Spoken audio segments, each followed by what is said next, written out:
ನಮಸ್ಕಾರ ವೀಕ್ಷಕರೇ, ನಾನು ಹರಿಹರಪುರ ಮಂಜುನಾಥ್. ಸಿನಿಮಾ ಸ್ವಾರಸ್ಯಗಳು ಸರಣಿಯಲ್ಲಿ ಇವತ್ತು ಮೈಕೇಲ್ ಜಾಕ್ಸನ್ನನ್ನು ಕುರಿತಂತೆ ಒಂದು ವಿಶಿಷ್ಟವಾದ ಸಂಚಿಕೆಗೆ ನಿಮ್ಮನ್ನು ಕರ್ಕೊಂಡು ಹೋಗ್ತಾ ಇದ್ದೀನಿ. ಮೈಕೇಲ್ ಜಾಕ್ಸನ್ನನ ವ್ಯಕ್ತಿತ್ವ ಬಹಳ ವಿಶಿಷ್ಟವಾದದ್ದು. ನೋಡಿ, 2 ಬಾರಿ ಆತನ ಮೇಲೆ ಶಿಶು ಕಾಮದ ಆರೋಪ ಬಂತು, ಅಂದರೆ ಚೈಲ್ಡ್ ಅಬ್ಯೂಸ್. ಆದರೆ ನಿಜವಾಗಿಯೂ ಮೈಕೇಲ್ ಜಾಕ್ಸನ್ ಅಂಥ ಕೆಲಸಗಳನ್ನು ಮಾಡಿದ್ನ, ಅವನ ವ್ಯಕ್ತಿತ್ವ ಎಂಥದ್ದು, ಅವನ ಸಾಧನೆ ಎಂಥದ್ದು, ಇದೆಲ್ಲವನ್ನು ಎಳೆಯಾಗಿ ನಿಮಗೆ ಬಿಡಿಸಿಡುವ ಕೆಲಸವನ್ನು ಈ ಸಂಚಿಕೆಯಲ್ಲಿ ಮಾಡ್ತಾಯಿದ್ದೀನಿ. 1980ರ ದಶಕದಲ್ಲಿ ನಾವೆಲ್ಲ ಟಿ ವಿಯನ್ನು ಅಚ್ಚರಿ ಕಣ್ಣುಗಳಿಂದ ನೋಡ್ತಾ ಇದ್ದಂಥ ಕಾಲದಲ್ಲಿ ರಾತ್ರಿ 10 ದೂರದರ್ಶನದಲ್ಲಿ ಫಾಸ್ಟ್ ಟ್ರ್ಯಾಕ್ ಅಂತ ಇರಬೇಕು, ಒಂದು ಕಾರ್ಯಕ್ರಮ ಬರ್ತಾಯಿತ್ತು.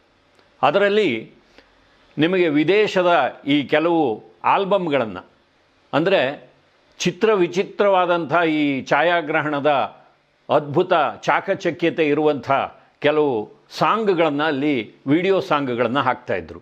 ಅದನ್ನು ನೋಡೋದಕ್ಕೋಸ್ಕರವೇ ನಾವು ಕಾದಿರ್ತಾಯಿದ್ವು. ಅಂಥ ವಿಡಿಯೋ ಗೀತೆಗಳು, ಆಲ್ಬಮ್ಗಳು, ಇದಕ್ಕೆ ಹೆಸರಾಗಿದ್ದವನು ಮೈಕೇಲ್ ಜಾಕ್ಸನ್. ಹಾಗಾಗಿ ನಮಗೆ ಆ ದಿನಗಳಲ್ಲೇ ಮೈಕೇಲ್ ಜಾಕ್ಸನ್ನನ ಬಗ್ಗೆ ತುಂಬ ಕುತೂಹಲ ಮೂಡಿತು. ಆದರೆ ಆ ದಿನಗಳಲ್ಲಿ ನಮಗೆ ಗೂಗಲ್ ಆಗಲಿ ಅಥವಾ ಈ ಫೇಸ್ಬುಕ್ ಆಗಲಿ, ಸಾಮಾಜಿಕ ಜಾಲತಾಣಗಳು ಇವ್ಯಾವುದೂ ಇರಲಿಲ್ಲ. ಜಾಕ್ಸನ್ನನನ್ನು ತಿಳ್ಕೋಬೇಕು ಅಂದರೆ ನಾವು ಪುಸ್ತಕಗಳನ್ನು ಓದಬೇಕಿತ್ತು, ಮ್ಯಾಗ್ಝೈನ್ಗಳನ್ನು ಓದಬೇಕಿತ್ತು.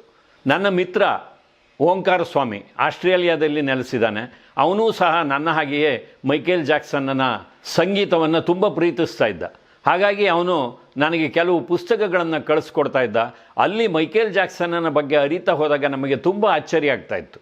ಮೈಕೇಲ್ ಜಾಕ್ಸನ್ನನ ಜೀವನ ವೃತ್ತಾಂತಕ್ಕೆ ಹೋಗುವ ಮುನ್ನ ಒಂದು ವಿಚಾರ ಇಲ್ಲಿ ನನಗೆ ನೆನಪಾಗ್ತಾ ಇದೆ. ಮೈಕೇಲ್ ಜಾಕ್ಸನ್ನನ ಒಂದು ವಿಶಿಷ್ಟವಾದ ನರ್ತನ ಭಂಗಿ, ನರ್ತನ ಶೈಲಿ, ಅಂದರೆ ಮೂನ್ ವಾಕಿಂಗ್, ಚಂದ್ರ ನಡಿಗೆ ಅಂತ ಕರಿಬೋದು. ಅದನ್ನು ನಮ್ಮ ಕನ್ನಡ ಬೆಳ್ಳಿತೆರೆಯಲ್ಲಿ ತುಂಬ ಸಮರ್ಥವಾಗಿ ಮಾಡ್ತಾ ಇದ್ದಂಥವರು ಪುನೀತ್ ರಾಜ್ಕುಮಾರ್ ಅವರು. ಪುನೀತ್ ಅವ್ರಿಗೂ ಮೈಕೇಲ್ ಜಾಕ್ಸನ್ ಅವರಿಗೂ ಒಂದಿಷ್ಟು ಸಾಮ್ಯಗಳನ್ನು ನಾವು ನೋಡಬಹುದು. ಇಬ್ಬರೂ ಕಲಾವಿದರ ಕುಟುಂಬದಲ್ಲಿ ಜನಿಸಿದವರು. ಮೈಕೇಲ್ ಜಾಕ್ಸನ್ 2 ವರ್ಷಕ್ಕೆ ಹಾಡುಗಾರಿಕೆಯನ್ನು ಆರಂಭ ಮಾಡಿದ್ದ. ಪುನೀತ್ ರಾಜ್ಕುಮಾರ್ ಅವರು ಕೂಡ ಚಿಕ್ಕ ಮಗುವಾಗಿದ್ದಾಗಲೇ ತೆರೆಯ ಮೇಲೆ ಕಾಣಿಸ್ಕೊಂಡ್ರು.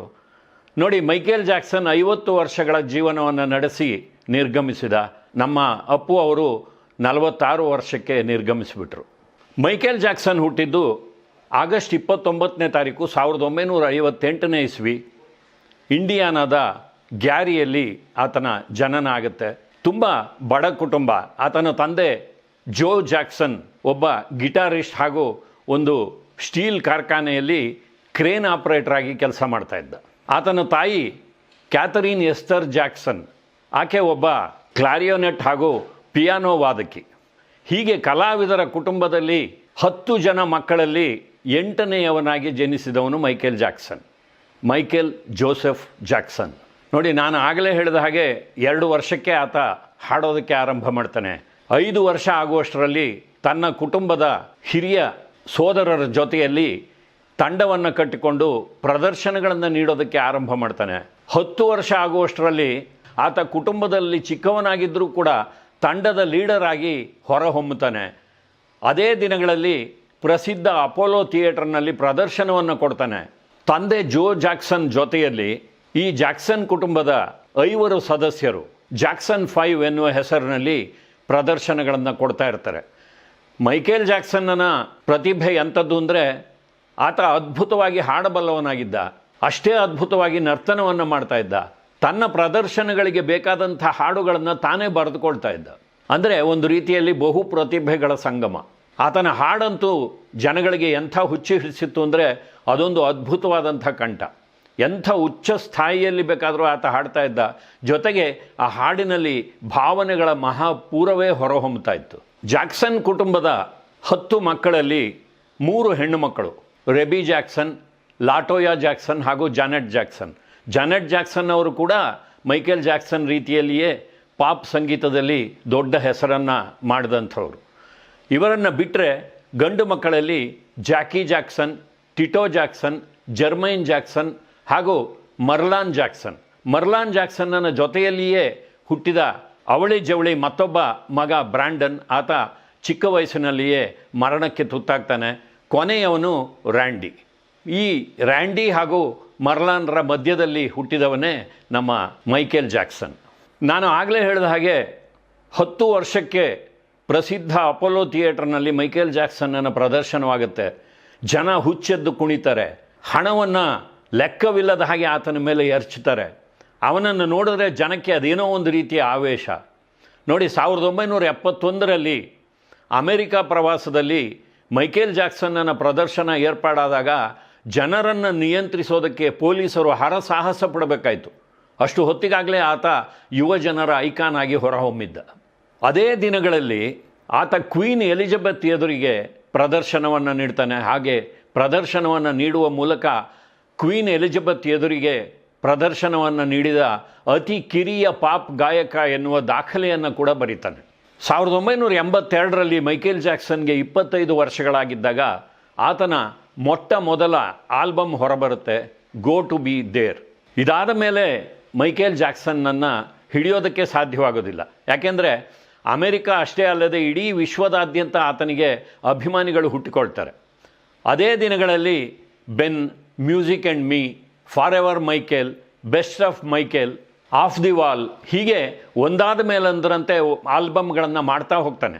ನೋಡಿ, ಮೈಕೇಲ್ ಜಾಕ್ಸನ್ ಗಾಯನ, ನರ್ತನ ಹಾಗೂ ಆ ಬರಹಗಳಲ್ಲಿ ತೊಡಗಿಕೊಂಡಿದ್ದರೆ ಆತನ ಈ ಆಲ್ಬಮ್ಗಳನ್ನು ನಿರ್ಮಾಣ ಮಾಡೋದರಲ್ಲಿ ಕ್ವಿನ್ಸಿ ಜೋನ್ಸ್ ಎನ್ನುವಾತ ತುಂಬ ಸಹಕಾರವನ್ನು ನೀಡ್ತಾನೆ.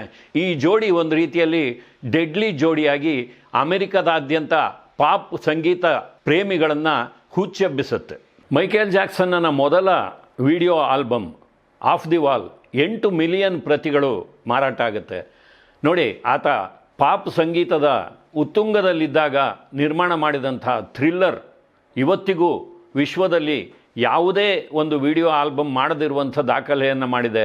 25 ಮಿಲಿಯನ್ ಪ್ರತಿಗಳು ಮಾರಾಟ ಆಗಿದೆ. ಥ್ರಿಲ್ಲರ್ನಿಂದ ಪ್ರಭಾವಿತರಾಗಿ ಪ್ರಪಂಚದಾದ್ಯಂತ ಬೇಕಾದಷ್ಟು ಜನ ಚಲನಚಿತ್ರಗಳನ್ನು ನಿರ್ಮಾಣ ಮಾಡಿದ್ರು. ತಮ್ಮ ಚಿತ್ರಗಳಲ್ಲಿ ಅಂಥ ನೃತ್ಯ ಸನ್ನಿವೇಶಗಳನ್ನು ಇಟ್ಟರು. ನಮ್ಮ ಮಿಥುನ್ ಚಕ್ರವರ್ತಿಯವರು ಕೂಡ ಅಂಥವರಲ್ಲಿ ಒಬ್ಬರು. ಮೈಕೇಲ್ ಜಾಕ್ಸನ್ನಿಂದ ಪ್ರಭಾವಿತರಾದ ಕಲಾವಿದರಲ್ಲಿ, ನಮ್ಮ ಭಾರತೀಯ ಕಲಾವಿದರಲ್ಲಿ ಮಿಥುನ್ ಚಕ್ರವರ್ತಿಯವರು ಒಬ್ಬರೇ ಅಲ್ಲ. ಇವತ್ತಿನ ಟೈಗರ್ ಶ್ರಾಫ್ ಇರಬಹುದು, ಹೃತಿಕ್ ರೋಷನ್ ಅವರಾಗಿರಬಹುದು, ನಮ್ಮ ಪ್ರಭುದೇವ, ಕನ್ನಡದವರೇ ಆದಂಥ ಶಿವಣ್ಣ, ವಿನೋದ್ ಹಾಗೂ ಪುನೀತ್ ರಾಜ್ಕುಮಾರ್, ಇವರೆಲ್ಲರೂ ಮೈಕೇಲ್ ಜಾಕ್ಸನ್ನನ ನೃತ್ಯದಿಂದ ಸಾಕಷ್ಟು ಅಂಶಗಳನ್ನು ಪಡ್ಕೊಂಡಿದ್ದಾರೆ ಹಾಗೂ ಅದನ್ನು ತುಂಬ ಯಶಸ್ವಿಯಾಗಿ ತೆರೆಯ ಮೇಲೆ ತಂದಿದ್ದಾರೆ. ನೋಡಿ, ಹಿಂದೆಲ್ಲ ನೀಗ್ರೋಗಳು ಅಂತ ಕರೀತಾ ಇದ್ರು, ಆದರೆ ಇವತ್ತು ಆ ಪದವನ್ನು ಉಪಯೋಗಿಸೋದು ತಪ್ಪು, ಅದೊಂದು ಅಪರಾಧ. ಅಮೆರಿಕಾದಲ್ಲಂತೂ ಬಿಳಿಯರು ಯಾವುದೇ ಕಾರಣಕ್ಕೂ ಬ್ಲ್ಯಾಕ್ ಅನ್ನೋದನ್ನಾಗಲಿ ನೀಗ್ರೋ ಅನ್ನೋ ಪದವನ್ನಾಗಲಿ ಬಳಸಬಾರ್ದು ಅಂತ. ಅವರನ್ನು ಆಫ್ರಿಕನ್ ಅಮೇರಿಕನ್ ಅಂತ ಕರಿಬೇಕು. ಅಂದರೆ ಈ ವರ್ಣಭೇದ ನೀತಿಯನ್ನು ತೊಡೆದು ಹಾಕುವ ನಿಟ್ಟಿನಲ್ಲಿ ಅವರನ್ನು ಅವರ ಬಣ್ಣದಿಂದ ಗುರುತಿಸಬಾರ್ದು, ಆಫ್ರಿಕನ್ ಅಮೇರಿಕನ್ ಅಂತ ಕರಿಬೇಕು ಅಂತ. ನೋಡಿ, ಅದೇ ರೀತಿಯ ಮೂಲದಿಂದ ಬಂದವನು ನಮ್ಮ ಮೈಕೇಲ್ ಜಾಕ್ಸನ್. ಆದರೆ ಆತನ ರೂಪ ಒಂದು ರೀತಿಯ ಅಯಸ್ಕಾಂತೀಯ ಶಕ್ತಿಯನ್ನು ಹೊಂದಿತ್ತು. ಸ್ವಲ್ಪ ಶ್ಯಾಮಲ ವರ್ಣದವನಾದರೂ ಕೂಡ ಆತನ ಮುಖದಲ್ಲಿ ಒಂದು ರೀತಿಯ ಆಕರ್ಷಣೆ ಇತ್ತು. ಜನಗಳು ಅದನ್ನು ತುಂಬ ಇಷ್ಟಪಡ್ತಾಯಿದ್ರು. ನೀವು ಇವತ್ತಿಗೂ ಆ ಥ್ರಿಲ್ಲರ್ ವಿಡಿಯೋ ಆಲ್ಬಮನ್ನು ನೋಡಿದ್ರೆ ಮೈಕೇಲ್ ಜಾಕ್ಸನ್ನನ್ನು ನೀವು ಪ್ರೀತಿಸದೇ ಇರೋದಕ್ಕೆ ಸಾಧ್ಯವೇ ಇಲ್ಲ. ಆದರೆ ಕಾಲಕ್ರಮೇಣ ಅದು ಯಾರು ಆತನಿಗೆ ಬುದ್ಧಿವಾದ ಹೇಳಿದ್ರು ಅಥವಾ ಯಾಕೆ ಆತ ಆ ಪ್ರಯತ್ನಕ್ಕೆ ಹೋದ್ನೋ ಗೊತ್ತಿಲ್ಲ, ತನ್ನ ಮುಖದ ಬಣ್ಣವನ್ನು ಬದಲಾಯಿಸಿಕೊಳ್ಳೋದಕ್ಕೆ ಪ್ರಯತ್ನಪಟ್ಟ. ಅದರಲ್ಲಿ ಯಶಸ್ವಿ ಕೂಡ ಆಗ್ತಾನೆ. ಆದರೆ ಯಾವಾಗ ನೀವು ಈ ಪ್ಲಾಸ್ಟಿಕ್ ಸರ್ಜರಿಯಿಂದ, ಬೇರೆ ಬೇರೆ ರೀತಿಯ ಕಾಸ್ಮೆಟಿಕ್ ಸರ್ಜರಿಗಳಿಂದ ಮುಖದ ಬಣ್ಣವನ್ನು ಹಾಗೂ ಆ ಭಾವನೆಗಳನ್ನು ಬದಲಾಯಿಸ್ಕೊಳ್ಳೋದಕ್ಕೆ ಹೋಗ್ತಿರೋ ಆಗ ಆ ಮೊದಲಿನ ಒರಿಜಿನಾಲಿಟಿ ಹೊರಟೋಗುತ್ತೆ. ಮೈಕೇಲ್ ಜಾಕ್ಸನ್ನನ ಮುಖ ಕೂಡ ಒಂದು ರೀತಿಯಲ್ಲಿ ಬಿಳಿಚಿಕೊಂಡ ಹಾಗೆ ಕಾಣಿಸ್ತಾ ಇತ್ತು ಕೊನೆಯಲ್ಲಿ. ಇವತ್ತಿಗೂ ನಿಮಗೆ ಆ ನಂತರದ ಕೆಲವು ವಿಡಿಯೋಗಳನ್ನು ನೋಡಿದ್ರೆ ಅದಕ್ಕಿಂತಲೂ ಆತ ಶ್ಯಾಮಲ ವರ್ಣೀಯನಾಗಿದ್ನಲ್ಲ, ಆಗಿನ ವಿಡಿಯೋಗಳೇ ಹೆಚ್ಚು ಇಷ್ಟ ಆಗುತ್ತೆ.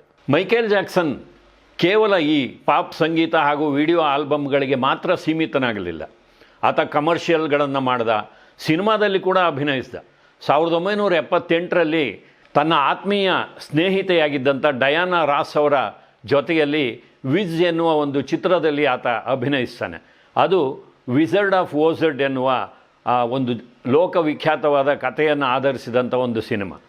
ಆದರೆ ಮುಂದೆ ಆತನನ್ನು ಕುರಿತಂತೆ ಬೇಕಾದಷ್ಟು ಸಿನಿಮಾಗಳು ಬಂದಿದ್ದಾವೆ, ಆತನ ಜೀವನವನ್ನು ಕುರಿತಂತೆ, ಸಾಧನೆಯನ್ನು ಕುರಿತಂತೆ. ಆದರೆ ಆತ ನೇರವಾಗಿ ಸಿನಿಮಾಗಳಲ್ಲಿ ಅಭಿನಯಿಸಲಿಲ್ಲ. ಒಮ್ಮೆ ಆತ ಈ ಪೆಪ್ಸಿಯ ಒಂದು ಕಮರ್ಷಿಯಲ್ನಲ್ಲಿ ಅಭಿನಯಿಸ್ತಾ ಇರ್ತಾನೆ. ಅದರ ಶೂಟಿಂಗ್ ವೇಳೆಯಲ್ಲಿ ಆತನ ತಲೆಗೆ ಬೆಂಕಿ ಹತ್ಕೊಳ್ಳುತ್ತೆ.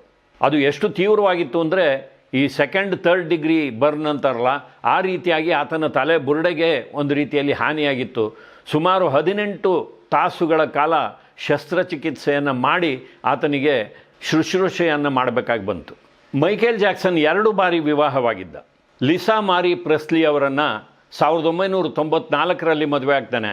1996ರಲ್ಲಿ 2 ವರ್ಷಕ್ಕೆ ಈ ದಾಂಪತ್ಯ ಮುರಿದು ಬೀಳುತ್ತೆ. ಅದಾದ ಮೇಲೆ ಡೆಬ್ಬಿ ರೋವ್ ಅವರನ್ನು 1996ರಲ್ಲಿ ಮದುವೆ ಆಗ್ತಾನೆ. 4 ವರ್ಷಗಳ ಕಾಲ ಅವರ ದಾಂಪತ್ಯ ಜೀವನ ನಡೆಯುತ್ತೆ. 3 ಜನ ಮಕ್ಕಳು ಕೂಡ ಜನಿಸ್ತಾರೆ. ಅದರಲ್ಲಿ ಒಬ್ಬಾಕೆ ಪ್ಯಾರಿಸ್ ಜಾಕ್ಸನ್, ಇವತ್ತಿಗೂ ಒಬ್ಬ ಜನಪ್ರಿಯ ಪಾಪ್ ಗಾಯಕಿ. ಮುಂದೆ ಮೈಕೇಲ್ ಜಾಕ್ಸನ್ ತನ್ನ ಕೊನೆಯುಸಿರಿರುವವರೆಗೂ ತನ್ನ 2 ಸಹೋದರಿಯರು ಹಾಗೂ ತಾಯಿಯ ಜೊತೆಯಲ್ಲಿ ತನ್ನ ಭವ್ಯ ಬಂಗಲೆಯಲ್ಲಿ ವಾಸ ಮಾಡ್ತಾ ಇರ್ತಾನೆ. ತನ್ನ ತಾಯಿಯನ್ನು ಆತ ಗಿಫ್ಟ್ ಫ್ರಮ್ ಹೆವನ್ ಅಂತ ಕರೀತಾ ಇದ್ದ. ಅಂದರೆ ಸ್ವರ್ಗದಿಂದ ಬಂದಿರುವಂಥ ಒಂದು ಬಹುಮಾನ ನನಗೆ ಅಂತ. ಅಂದರೆ ಆತ ಒಬ್ಬ ಕುಟುಂಬ ಪ್ರೀತಿಯ ವ್ಯಕ್ತಿ. ನೋಡಿ, ಮೈಕೇಲ್ ಜಾಕ್ಸನ್ನ ಮೇಲೆ 2 ಬಾರಿ ಶಿಶು ಕಾಮದ ಆರೋಪ ಬರುತ್ತೆ, ಅಂದರೆ ಚೈಲ್ಡ್ ಅಬ್ಯೂಸ್ನ ಆರೋಪ. ಆದರೆ ವಾಸ್ತವವಾಗಿ ಆತ ಅಂಥ ಮನುಷ್ಯ ಅಲ್ಲ ಅನ್ನೋದಕ್ಕೆ ನಿಮಗೆ ಬೇಕಾದಷ್ಟು ಸಾಕ್ಷಿ ಪುರಾವೆಗಳನ್ನು ನಾವು ನೀಡಬಹುದು. ಯಾಕೆಂದರೆ ಮೈಕೇಲ್ ಜಾಕ್ಸನ್ ಮೊದಲಿನಿಂದ ಒಂದು ರೀತಿಯ ನಾಚಿಕೆ ಸ್ವಭಾವದ ಹುಡುಗ. ಅಷ್ಟೆಲ್ಲ ಪ್ರಸಿದ್ಧಿ ಬಂದಿದ್ದರೂ ಕೂಡ ಆತ ಕ್ಯಾಸಿನೋಗಳಿಗೆ ಹೋಗೋದಾಗಲಿ ಅಥವಾ ಕ್ಲಬ್ಗಳಿಗೆ, ಬಾರ್ಗಳಿಗೆ ಹೋಗೋದಾಗಲಿ, ತನ್ನ ಸ್ನೇಹಿತರನ್ನು ಕಟ್ಟಿಕೊಂಡು ಹೊರಗೆ ಅಲಿಯೋದಾಗಲಿ, ಅಮೆರಿಕದ ಆ ಸ್ವಚ್ಛಂದ ಜೀವನವನ್ನು ಆತ ಯಾವತ್ತೂ ಅನುಭವಿಸಲೇ ಇಲ್ಲ. ಅವನ ಸುತ್ತ ಬೇಕಾದಷ್ಟು ಜನ ಹೊಗಳು ಭಟ್ರು ಇರ್ತಾಯಿದ್ರು. ಆದರೆ ಆತ ಮಾತ್ರ ಕೆಲವು ಸ್ನೇಹಿತರನ್ನು ತನ್ನ ಜೊತೆಯಲ್ಲಿ ಇಟ್ಕೊಂಡಿದ್ದ. ತನ್ನ ಬಿಡುವಿನ ವೇಳೆಯನ್ನು ಆತ ಆದಷ್ಟು ತನ್ನ ಮನೆಯೊಳಗೆ ಕಳೀತಾ ಇದ್ದ. ಅಲ್ಲಿ ಕೂಡ ಸಂತೋಷವಾಗಿ ಕಾಲ ಕಳೆಯೋದಕ್ಕೋಸ್ಕರ ಅಪರೂಪದ ಪ್ರಾಣಿ ಪಕ್ಷಿಗಳನ್ನು ತನ್ನ ಮನೆಯ ಆವರಣದಲ್ಲೇ ಸಾಕಿಕೊಂಡಿದ್ದ. ಆತನ ಮನೆ ಒಂದು ರೀತಿಯಲ್ಲಿ ಒಂದು ಮಿನಿ ಝೂ. ಜೊತೆಗೆ ಆತನಿಗೆ ಕಾರ್ಟೂನ್ಗಳಂದರೆ ತುಂಬ ಇಷ್ಟ.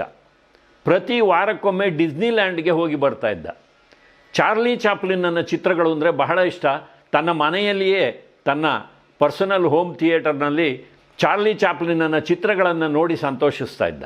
ನೋಡಿ, ಮುಂದೊಮ್ಮೆ ಆತ ಚಾರ್ಲಿ ಚಾಪ್ಲಿನ್ನನಿಗೆ ಒಂದು ಗೌರವ ಸೂಚಕವಾಗಿ ಆತನ ರೀತಿಯಲ್ಲಿಯೇ ಒಂದು ಮೇಕಪ್ ಮಾಡಿಕೊಂಡು ಒಂದು ಆಲ್ಬಮನ್ನು ಕೂಡ ಮಾಡ್ತಾನೆ.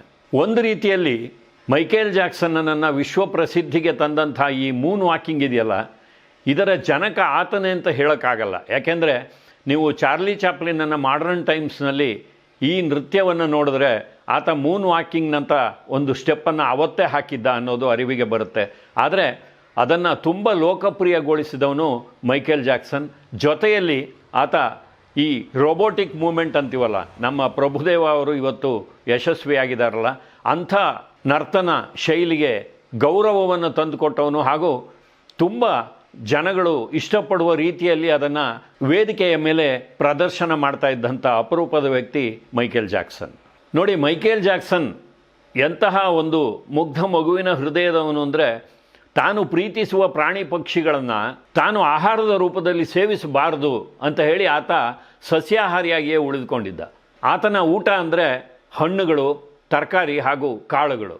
ಹೀಗೆಲ್ಲ ಇದ್ದಂಥ ಮೈಕೇಲ್ ಜಾಕ್ಸನ್ ಚೈಲ್ಡ್ ಅಬ್ಯೂಸ್ ಮಾಡಿದ್ದಾನೆ ಅಂದರೆ ನಂಬೋದು ಕಷ್ಟ. ಆದರೆ ಈ ವಿಶ್ವವಿಖ್ಯಾತ ವ್ಯಕ್ತಿಗಳ ಮೇಲೆ ಆರೋಪ ಮಾಡೋದು ಅಮೆರಿಕಾದಲ್ಲಂತೂ ನಾವು ಪ್ರತಿದಿನ ನೋಡುವಂಥ ಒಂದು ವಿದ್ಯಮಾನ. ನೀವು ಯಾವುದೇ ಸಂದರ್ಭದಲ್ಲಿ ಅಮೆರಿಕದ ಅಧ್ಯಕ್ಷೀಯ ಚುನಾವಣೆ ನಡೆದಾಗ ನೋಡಿ, ಆ ಚುನಾವಣೆಗೆ ನಿಂತಿರುವಂಥ ಅಭ್ಯರ್ಥಿಗಳ ಮೇಲೆ ಒಂದಿಲ್ಲ ಒಂದು ಲೈಂಗಿಕ ಹಗರಣವನ್ನು ಯಾರಾದರೊಬ್ಬರು ಆರೋಪ ಮಾಡ್ತಾನೇ ಇರ್ತಾರೆ. ಕೊನೆಗೆ ಅದು ಸಾಕ್ಷಿ ಪುರಾವೆಗಳಿಲ್ಲದೆ ಬಿದ್ದು ಹೋಗುತ್ತೆ. ಕೆಲವು ಸಂದರ್ಭಗಳಲ್ಲಿ ಅದು ಸಾಬೀತಾಗಿರೋದು ಉಂಟು. ಆದರೆ ಮೈಕೇಲ್ ಜಾಕ್ಸನ್ನ ವಿಚಾರಕ್ಕೆ ಬಂದರೆ ಈ ರೀತಿಯ ಸ್ವಭಾವದ ಆತ ಅಂಥ ಕೆಲಸವನ್ನು ಮಾಡಿದ್ದಾನೆ ಅಂದರೆ ನಂಬೋದು ಕಷ್ಟ. ಯಾಕೆಂದರೆ ಅವನಿಗೂ 2 ಬಾರಿ ಮದುವೆ ಆಗಿತ್ತು, ಮಕ್ಕಳು ಕೂಡ ಇದ್ದಾರೆ. ಜೊತೆಗೆ ಆತ ತುಂಬ ಸೌಮ್ಯ ಸ್ವಭಾವದ ವ್ಯಕ್ತಿ, ಮಕ್ಕಳನ್ನು ತುಂಬ ಇಷ್ಟಪಡುವವನಾಗಿದ್ದ. ನೋಡಿ, ಸಂಪತ್ತು ಜಾಸ್ತಿ ಆದ ಹಾಗೆ ಬೇರೆ ಬೇರೆ ರೀತಿಯ ಗೀಳುಗಳು ಬೆಳೀತಾ ಹೋಗುತ್ತೆ. ಮೈಕೇಲ್ ಜಾಕ್ಸನ್ನನಿಗೆ ಹೊರಗಡೆ ಅಡ್ಡಾಡೋದಾಗಲಿ ಅಥವಾ ಕೆಸಿನೋಗಳಿಗೆ ಹೋಗೋದಾಗಲಿ, ವೈಭವೋಪೇತ ಜೀವನವನ್ನು ನಡೆಸೋದಾಗಲಿ ಅಂಥ ಅಭ್ಯಾಸಗಳು ಬೆಳೀಲಿಲ್ಲ.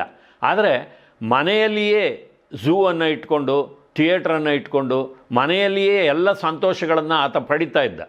ಅದು ಸರಿ. ಆದರೆ ಆತನಿಗೆ ಎಲ್ಲೋ ಒಂದು ಕಡೆಯಲ್ಲಿ ತಾನು ದೀರ್ಘಾವಧಿಯಲ್ಲಿ ಬದುಕಬೇಕು ಅನ್ನುವಂಥ ಒಂದು ಆಸೆ ಇತ್ತು. ಅದಕ್ಕಾಗಿ ಆತ ತನ್ನ ಪ್ರತಿಯೊಂದು ದಿನನಿತ್ಯದ ಕ್ರಿಯೆಗಳಿಗೂ ಕೂಡ ವೈದ್ಯರನ್ನು ನೇಮಿಸಿಕೊಂಡಿದ್ದ. ಒಂದು ವೈದ್ಯರ ತಂಡವನ್ನೇ ಇಟ್ಕೊಂಡಿದ್ದ. ತನ್ನ ಆಹಾರದ ವಿಚಾರಕ್ಕೆ, ತನ್ನ ಮೇಕಪ್ ವಿಚಾರಕ್ಕೆ, ಬೇರೆ ಬೇರೆ ತನ್ನ ದೈನಂದಿನ ಚಟುವಟಿಕೆಗಳಿಗೆ ಡಾಕ್ಟರ್ ಸಲಹೆಯ ಹಾಗೆ ನಡೀತಾ ಇದ್ದ. ಆತನ ಇಡೀ ಮನೆಯಲ್ಲಿ ಸದಾಕಾಲ ಆಮ್ಲಜನಕ ಓಡಾಡುವಂಥ ಒಂದು ವ್ಯವಸ್ಥೆಯನ್ನು ಮಾಡಿಕೊಂಡಿದ್ದಂತೆ. ಕೊನೆಗೆ ವೈದ್ಯರೇ ಹೇಳ್ತಾರೆ, ನೀನು ಸಾಮಾನ್ಯ ವಾತಾವರಣದಲ್ಲಿ ಬದುಕೋದನ್ನು ಕಲಿಬೇಕು, ಈ ರೀತಿಯ ಹುಚ್ಚಾಟಗಳನ್ನೆಲ್ಲ ಮಾಡಿದ್ರೆ ನೀನು ಬಹಳ ಬೇಗ ಮರಣಕ್ಕೆ ಈಡಾಗ್ತೀಯ ಅಂತ ವೈದ್ಯರೇ ಆತನಿಗೆ ಸಲಹೆಯನ್ನು ನೀಡಿರ್ತಾರೆ. ಆದರೆ ಅಷ್ಟು ಹೊತ್ತಿಗಾಗಲೇ ಕಾಲ ಮಿಂಚಿ ಹೋಗಿರುತ್ತೆ. ಜೂನ್ 25ನೇ ತಾರೀಕು 2009 ಇಸ್ವಿ ಮೈಕೇಲ್ ಜಾಕ್ಸನ್ ಸರಿಯಾಗಿ ತನ್ನ 50ನೇ ವಯಸ್ಸಿನಲ್ಲಿ ಇಹಲೋಕ ವ್ಯಾಪಾರವನ್ನು ಮುಗಿಸಿ ಮೇಲಿನ ಲೋಕಕ್ಕೆ ಹೊರಟು ಹೋಗ್ತಾನೆ. ಆತನೇನು ಅನಾರೋಗ್ಯ ಪೀಡಿತನಾಗಿ ಹಾಸ್ಪಿಟಲೈಸೇಷನ್ ಆಗಿ ಮರಣ ಹೊಂದಿದ್ದಲ್ಲ, ಅದು ಅನಿರೀಕ್ಷಿತವಾಗಿ ಸಂಭವಿಸಿದಂಥ ಸಾವು. ಯಾಕೆಂದರೆ ಆತ ಸಾಯುವ ಮುನ್ನ ಕೂಡ ಲಂಡನ್ನಲ್ಲಿ ಒಂದು ಕಾನ್ಸರ್ಟನ್ನು ಆಯೋಜನೆ ಮಾಡಲಾಗಿತ್ತು. ಮೈಕೇಲ್ ಜಾಕ್ಸನ್ನ ಜನಪ್ರಿಯತೆ ಎಷ್ಟಿತ್ತು ಅಂದರೆ ಅನೇಕ ತಿಂಗಳುಗಳಿಗೆ ಮೊದಲೇ ನಿಯೋಜಿತವಾಗಿದ್ದಂಥ ಆ ಕಾನ್ಸರ್ಟ್ ಕಾರ್ಯಕ್ರಮಕ್ಕೆ ಎಲ್ಲ ಟಿಕೆಟ್ಗಳು ಸೋಲ್ಡ್ ಔಟ್ ಆಗಿತ್ತು. ಆದರೆ ಆ ಕಾರ್ಯಕ್ರಮವನ್ನು ನಡೆಸಿಕೊಡೋದಕ್ಕೆ ಜಾಕ್ಸನ್ನೇ ಇರಲಿಲ್ಲ. ಜಾಕ್ಸನ್ನ ಸಾವು ಸಂಭವಿಸಿದ್ದು ಅಕ್ಯೂಟ್ ಪ್ರೊಪೋಫೋಲ್ ಇಂಟಾಕ್ಸಿಕೇಷನ್ ಎನ್ನುವ ಒಂದು ವಿಚಿತ್ರವಾದ ಕಾಯಿಲೆಯಿಂದ ಅಂತ ಹೇಳ್ತಾರೆ. ನೋಡಿ, 50 ವರ್ಷಗಳ ಕಾಲ ಇಡೀ ವಿಶ್ವದಲ್ಲಿ ಸುಮಾರು 4 ದಶಕಗಳಿಗೂ ಹೆಚ್ಚು ಕಾಲ ಪಾಪ್ ಸಂಗೀತದ ಸಾರ್ವಭೌಮನಾಗಿ ಮೆರೆದಂಥವನು ಮೈಕೇಲ್ ಜಾಕ್ಸನ್. 50 ವರ್ಷಗಳು ಆತ ಬದುಕಿದ್ರೂ ಕೂಡ ಸಾವಿರಾರು ವರ್ಷಗಳು ತನ್ನ ಹೆಸರು ಉಳಿಯುವ ಹಾಗೆ ಪಾಪ್ ಸಂಗೀತದಲ್ಲಿ, ನರ್ತನದಲ್ಲಿ ಸಾಧನೆಯನ್ನು ಮಾಡಿ ಹೋಗಿದ್ದಾನೆ. ಜಾಕ್ಸನ್ನನ ಕುರಿತಂತೆ ಸಾಮಾಜಿಕ ಜಾಲತಾಣಗಳಲ್ಲಿ ಬೇರೆ ಬೇರೆ ರೀತಿಯ ವಿಚಾರಗಳನ್ನು ನೀವು ನೋಡಿರಬಹುದು, ಕೇಳಿರಬಹುದು, ಓದಿರಬಹುದು. ಆದರೆ ನಮಗೆ ತಿಳಿದಿರುವಂಥ ಜಾಕ್ಸನ್ನನ ವ್ಯಕ್ತಿತ್ವವನ್ನು ಸಾಧ್ಯವಾದ ಮಟ್ಟಿಗೆ ನಿಮ್ಮ ಮುಂದೆ ಅನಾವರಣ ಮಾಡಿದ್ದೀವಿ. ಮತ್ತೆ ಮುಂದಿನ ಸಂಚಿಕೆಯಲ್ಲಿ ಭೇಟಿ ಮಾಡೋಣ. ನಮಸ್ಕಾರ.